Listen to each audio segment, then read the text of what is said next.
Nihilism एक ऐसी philosophy है जो सारी चीजों को अर्थहीन समझती है।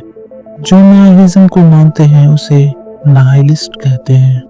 और नाइलिस्ट किसी चीजों को भी नहीं मानते, ना ही ज्ञान को, ना ही कर्मों को, और ना ही नीति को, ना ही पुण्यजन्म को, ना ही भगवान को, ना ही अपने आप को। उनके हिसाब से सारी चीजें अर्थहीन हैं और किसी भी चीज का कोई अर्थ नहीं है। आपको सुनकर ये ऐसा लग रहा होगा यह बहुत बेवकूफ सी फिलॉसफी है, लेकिन इनकी तर्क को सुनकर आप इसको खारिज नहीं कर सकते हैं। तो चलिए, वीडियो को शुरू करने से पहले मैं वार्निंग देना चाहता हूँ, यह वीडियो न्यूट्रल नहीं है। यह वीडियो का ज्यादातर हिस्सा नेगेटिव है। मैं खुद चाहता था कि यह वीडियो पॉजिटिव हो, न्यूट्रल हो, लेकिन नहीं कर पाया। नैतिकता का अर्थ, नैतिकता शब्द का अशाब्दिक अर्थ होता है अर्थहीनता या शून्यता। इसका मतलब यह है कि जीवन में कोई ठोस उद्देश्य नहीं है। जो चीजें हम सामान्य रूप से महत्वपूर्ण मानते हैं, जैसे धर्म, परंपराएं या मूल्य, इनका कोई वास्तविक आधार नहीं है।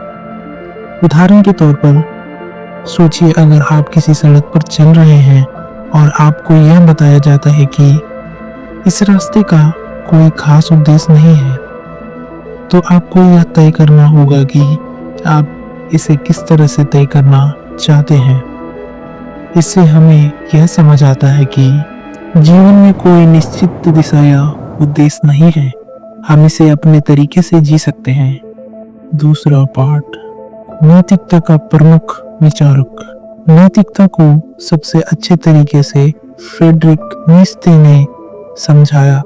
नीत्शे ने कहा कि ईश्वर मर चुका है, यानी पारंपरिक धर्म और विश्वास अब हमारे जीवन को दिशा नहीं दे सकते। इसलिए अब हमें स्वतंत्रता का उपयोग करना चाहिए। जीवन को अर्थ को खुद ढूंढना चाहिए। उदाहरण के तौर पर, अगर नीत्शे की बात को सरल रूप से समझे तो इसका मतलब यह है कि एक कलाकार अपने चित्र को अपनी इच्छा से बनाता है, वैसे ही हम अपनी जिंदगी को अपनी इच्छा से और उद्देश्य के अनुसार जी सकते हैं। यह हमारे लिए किसी मान्य या धर्म के नियमों से बाधित नहीं होना चाहिए। नाइलिज्म का कहना है कि हम जो भी करते हैं उसका कोई असल मायने नहीं है। मान लीजिए आप एक दिन रात काम करते हैं ताकि एक अच्छा घर बना सकें, अच्छा जीवन जी सकें, लेकिन नाइलिज्म कहता है कि जब तक आप जीवित हैं सब ठीक है, लेकिन जीवन के बाद कुछ भी नहीं रहेगा। तो क्या फर्क पड़ता है? उदाहरण के लिए, अगर कोई आदमी जीवन में कड़ी मेहनत करके बहुत पैसा कमाता है, लेकिन फिर वह मर जाता है, तो उसका पैसा किसी काम का नहीं है। नाइलिज्म इस सोच को भी चुनौती देता है। Type of nihilism, existential nihilism. यह सबसे सामान्य प्रकार है नाइलिज्म का। इसका मानना है कि जीवन का कोई वास्तविक उद्देश्य नहीं है, सब कुछ बेकार है। जैसे उदाहरण के तौर पर, आप मेहनत करते हैं, पैसे कमाते हैं, पर अंत में तो मौत के बाद सब कुछ समाप्त हो जाता है। अस्तित्ववादी नाइलिज्म कहता है कि कोई भी उद्देश्य या मूल्य नहीं है। उदाहरण के तौर पर, मान लीजिए अपना पूरा जीवन एक अच्छा करियर बनाने में लगा देते हैं। आप सोचते हैं कि एक अच्छा नौकरी, पैसा और परिवार आपको खुशी देगा, लेकिन नाइलिज्म कहता है कि जब आप मर जाएंगे तो वह सब खत्म हो जाएगा। क्या फर्क पड़ता है इसका? कोई स्थायी मूल्य नहीं है।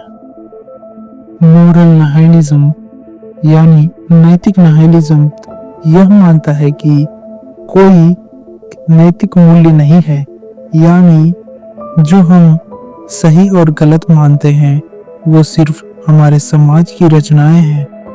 ना कि कोई वास्तविक सत्य। इसका मतलब यह हुआ कि सच्चे, अच्छे और बुरे का कोई अस्तित्व नहीं है। उदाहरण के तौर पर अगर कोई व्यक्ति चोरी करता है तो समाज उसे गलत मानता है। एग्जाम्पल के तौर पे अगर कोई व्यक्ति चोरी करता है तो समाज उसे गलत मानता है। लेकिन नैतिक नाइलिज्म कहता है कि चोरी करना या चोरी ना करना सार्वभौमिक सच नहीं है। यह केवल समाज का नियम है जो समय और स्थान के हिसाब से बदल सकता है। यानी जो एक जगह पर गलत माना जाता है वो दूसरी जगह सही हो सकता है। एक्जिस्टोपिकल नाइलिज्म यह प्रकार यह मानता है कि हम किसी भी चीज के बारे में सटीक ज्ञान नहीं प्राप्त कर सकते हैं। हमारे पास जो ज्ञान है वो कभी भी पूरी तरह से सत्य नहीं हो सकता। हम जो भी जानते हैं वो हमेशा संदेह के घेरे में होता है। उदाहरण के तौर पर मान लीजिए आप किसी किताब को पढ़कर सोचते हैं कि अपने कुछ महत्वपूर्ण सीखा है, लेकिन नाइलिज्म कहता है कि हम कभी भी यह नहीं जान सकते हैं कि हमने जो समझा वो पूरी तरह से सत्य है या नहीं, क्योंकि हम जो कुछ भी जानते हैं वो हमारे अनुभव और विचारों पर निर्भर करता है, जो हमेशा गलत हो सकता है। कॉस्मिक नाइलिज्म इस प्रकार का नाइलिज्म यह कहता है कि ब्रह्मांड का कोई उद्देश्य नहीं है और हम उसमें बस एक दुर्घटना की तरह है। ब्रह्मांड अपने आप में निरर्थक है और हमारी दुनिया के अस्तित्व का कोई गहरा कारण नहीं है।